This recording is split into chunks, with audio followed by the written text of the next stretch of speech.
Ndabasuhuje cyane aho muri hose nimugire amahoro kandi mukomeze kugubwa neza mwebwe tubana kuri YouTube channel yacu ya Mazalex. Muri aka kanya rero muri pause harimo task ngiye kubereka uko ikorwa step by step. Ni ukuvuga ngo task iri aha ngaha.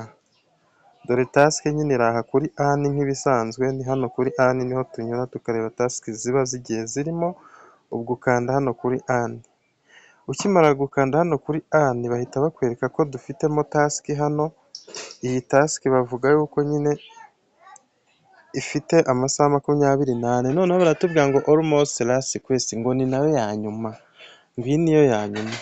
Urabona numara kuyikora nyine baraza guhita baguha bino 5,000 bya pause.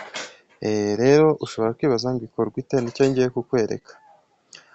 Nihuse ukuntu ino task uyikora, uraza ukurikire step by step uko ngiye kubikora, ugakanda hano kutu tudomo dutatu hano mu nguni.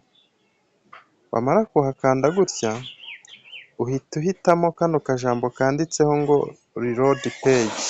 Aka ka reload page niko uhita uhitamo, noneho ukagakandaho. Iyo ugakanzeho birarodinga nyine page, ukongera ugasa nkaho uyisubiyemo bushyashya. Reka dutegereze mbere kuko bigenda. Nkwibutse gukora subscribe nimba utarakora subscribe, kandi ubona ukunze ibyo nkora ukore like na share kuri bagenzi bawe, kandi nujya ukora subscribe ujye ukora no kunzogera kugira ngo buri video yose nzajya nshyiraho ujye uyibona umenye amakuru. Hano dukora mining zitandukanye, tukiga uko wabikuza amafaranga yawe igihe yaje, cyangwa se no ku ma exchange agiye atandukanye ukuntu bikorwa.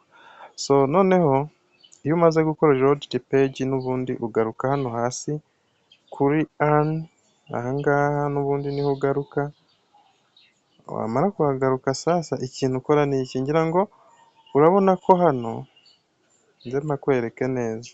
Aha hari ikiganza cy'umuntu, ni ukuvuga ngo biragusaba iki rero kugira ngo ino task uyikore.